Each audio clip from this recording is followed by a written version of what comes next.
And he's pleading with them, don't remake this. Yeah. You are bastardizing the memory. You're bastardizing the legacy of what we did to honor this man that died making this movie. Please don't do it again. Fuck you, we're going to do it anyway. Right.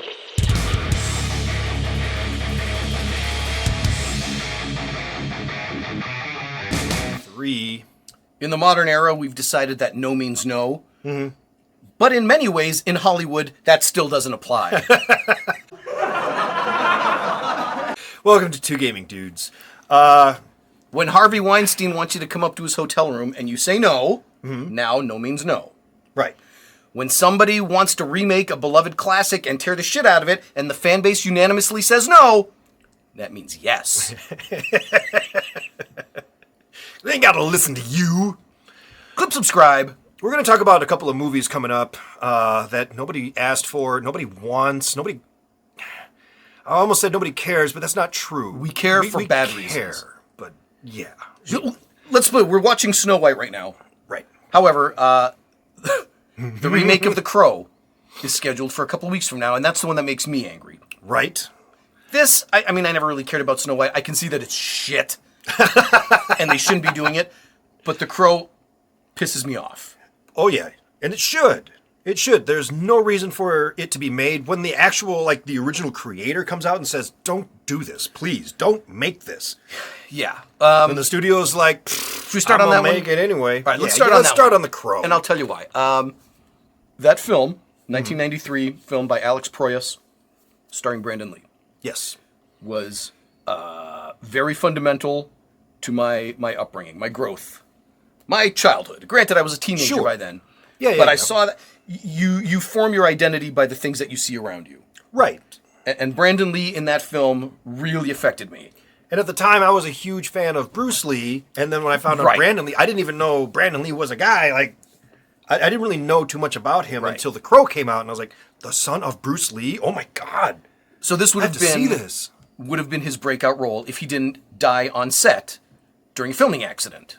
Yes. And he had done Big Trouble in Little Tokyo, and he'd done Kung Fu on TV. He'd done some small roles. Yeah, but this was going to do it because it was a tremendous hit, and his performance was fucking fantastic, spectacular. And he died on set tragically. A pistol was misloaded, and one of the blanks, the little piece of the wax that holds the blank in, actually penetrated his skull and killed him. It wasn't that somebody loaded a bullet or anything. No. It was a complete accident. But and since the early 2000s, mid 2000s, they were talking about remaking this. Because the guy that owned the rights was this total Hollywood dirtbag. Who has his own fucking sordid tale of Hollywood bullshit.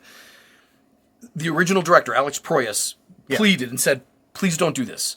Because after Brandon Lee died, they took the footage and showed Linda and his family, and they all unanimously said, okay, you have to finish this film because this is going to be his legacy.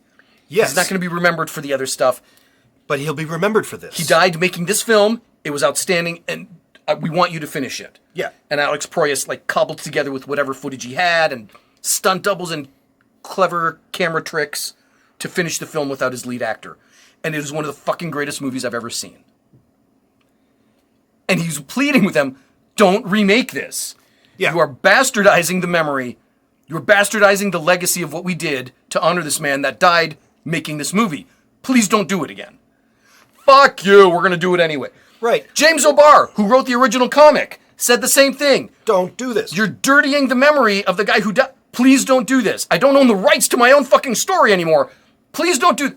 Fuck you, we're doing it anyway. An entire fan base. Millions of dorks like me saying, whoa, hold on, man. Please don't do this. Don't fucking tarnish Brandon Lee's name with this movie. Fuck you, we're doing it anyway. And then the footage started to leak. So then we started seeing the behind the scenes. And then we started seeing production stills. And we started seeing the makeup and all that. And I think the trailer dropped. I don't remember. But it did, yeah. But it looked so bad. So it wasn't just that they were remaking it. They were remaking it poorly. Like everything. I mean, even if it was this amazing thing, it still wouldn't be anything that we would accept. Exactly. And that's, again, what Proyas said. It doesn't matter who you cast. Everybody, any individual fan can go in their mind and say, this would be my ideal choice to play Eric Draven. Give it a $200 million budget. Mm-hmm. it's not going to be the same. There's no Brandon Lee. There's no Alex Proy. It's not going to be the same. Right. Why are you bothering? Because someone somewhere convinced someone else somewhere that this was going to make a lot of money. And they were wrong. They were wrong. Yeah. So they kept their budget small. It was a $50 million production budget. I don't think they spent more than $20 million on above the line stuff. I hope it makes $1.50. I really want it to tank, and I want accountability for this, because it's one thing to have an established built-in fan base. Right. You could have done another Crow movie, and they did. They made other Crow movies. Yeah. It wasn't about Eric Draven. No. They just found other characters and just stayed in the Crow universe. But let's explore new characters. And for the most part, we were like, more Crow movies. Without Brandon Lee, it's not the same. And some people went to see it, and none of them really made any money. Right. Now you are recasting the character of Eric Draven, and that is a line that we are not willing to let you cross. Yeah. And we're going to make sure your fucking movie tanks. And it is going to tank so bad. It is going to tank so hard. Now, there's a handful of other movies that are coming out that nobody asked for that they're just going to kick out. Toy Story 5 is going to come out. Shrek 5 is coming out. So, I don't know. I mean, however, no one asked for it. As far as no one wanting to see it, though, I don't know. We'll wait till the trailers drop. Maybe they'll surprise us. But, I mean, you don't think that Toy Story 4 ruined the perfect ending of Toy it Story absolutely 3? did. It absolutely did. Much like Crystal Skulls ruined Indiana, where they literally ride off into the sunset. And we're done. Perfect!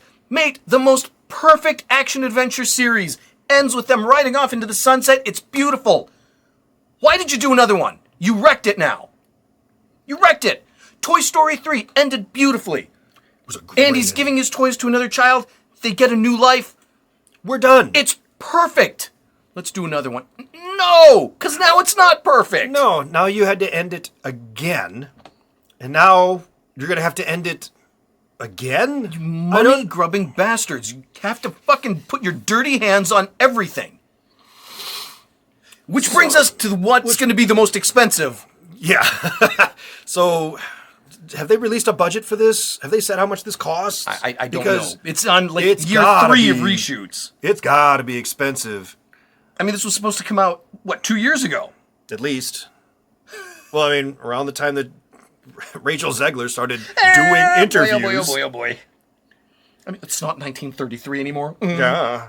We've seen, if you haven't seen the side-by-side comparison of Whistle While You Work, and you see the original where she's like picking up the broom and she's like, I'll take care of sweeping while the rest of my animal friends take care of cleaning.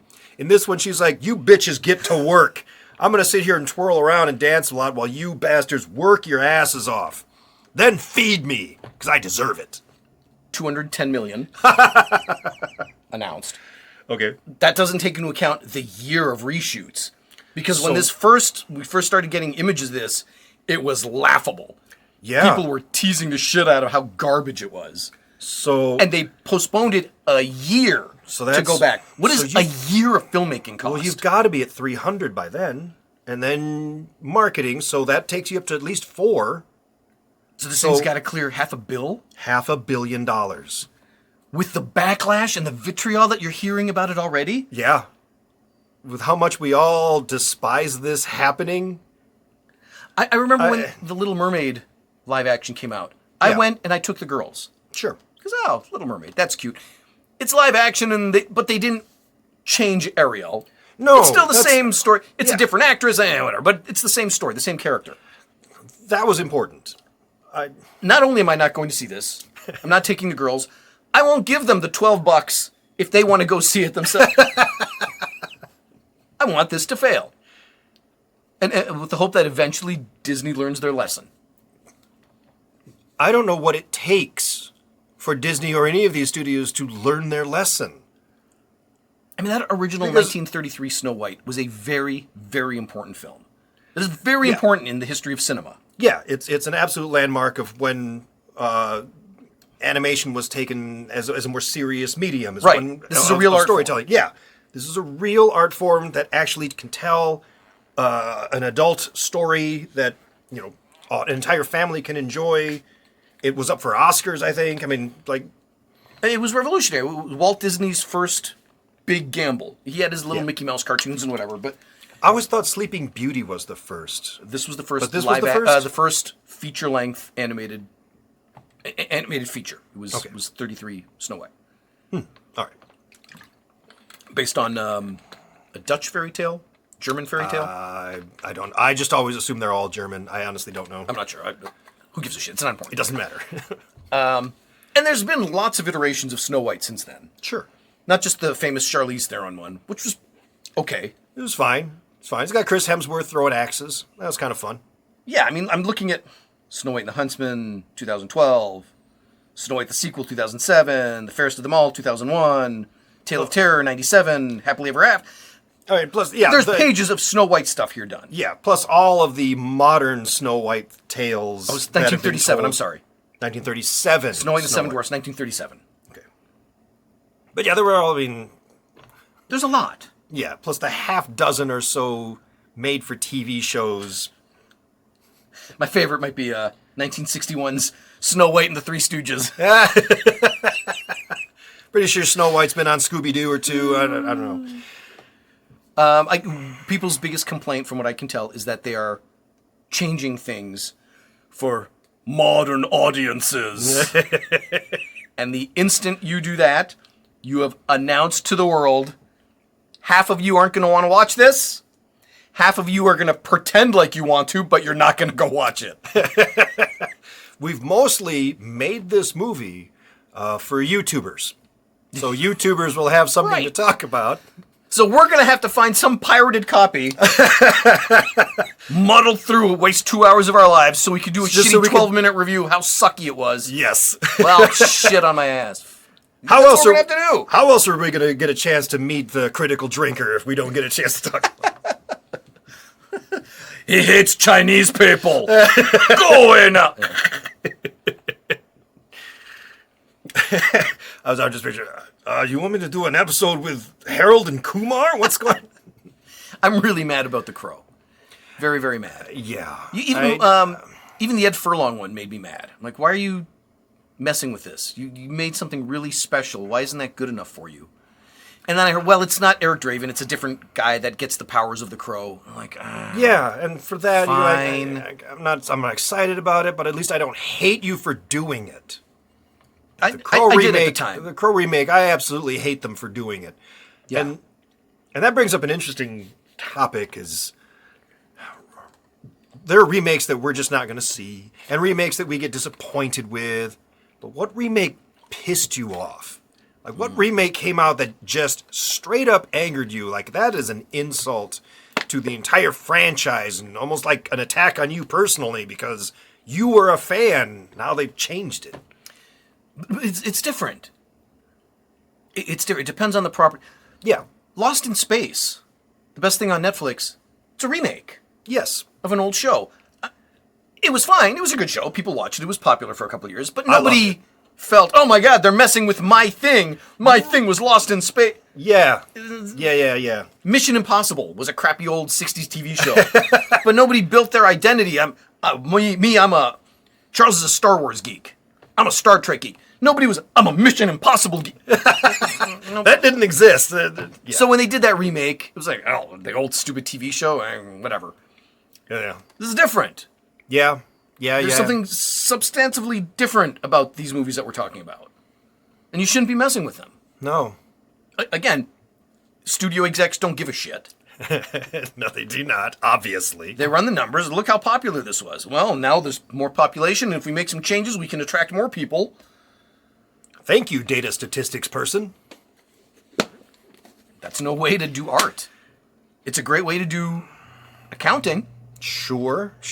Or auto parts sales. And I get it how that works for a lot of businesses, but movies, I get it. Yeah, movies is a business, but it is an art form first. Yeah, the money will be there. If you produce good product, people will find it. People will watch it and will pay to see it. Once you try selling me shit, people aren't stupid. They know you're trying to sell me something. I'm not buying. Click. That's what's going to happen here. Yep. Tankola. Oh, yeah. This is going to tank. The Crow is going to tank. There's a handful of movies that you just know they're gonna tank, and it's gonna tank hard. We haven't talked about. How do you feel about the Beetlejuice sequel? I don't know. I want to see it. I don't know how I feel about it yet. I'm going to take the. It's been a long damn time, so I don't know how I feel about it yet. I don't know either. I'm a big fan of the Beetlejuice. I'm intrigued. So I am definitely intrigued. My memory sometimes gets fuddled because I remember the movie, seen it many times, enjoyed it. Beetlejuice is very much the villain of the story, but then they had the Beetlejuice cartoon that came out afterwards, where he was suddenly like an anti-hero. It was him and the girl, and then teaming up and going on adventures. And so I was like, maybe he wasn't actually the villain. And then you go back and watch the movie, like, oh no, he's straight up the bad guy. So what are you doing here? I don't know. Is he still the bad guy? Well, it's his time is up now. It's based on 99,000 times, and then he's free. Yeah. He's free now. I think that's what it's based on. Maybe I'm wrong. I don't know. I have no idea. I'm gonna go see it. I am too. The middle child is big on it, so we're gonna go together. So yeah, I'm withholding judgment. I'm intrigued, and I think Jenna Ortega's hot. So Jenny Ortega. Yeah, so we'll see. Click subscribe. Don't forget to leave some comments, like, share, all that stuff, and we'll see you in another episode, right? Yeah. All right. Later. He's playing World of Tanks. No, I was. Did you lose interest? I was looking at who the production crew on the new Beetlejuice was, but we'll talk about it. We'll talk about it later. All right. Something's wrong with Jack. Something's wrong with Jack.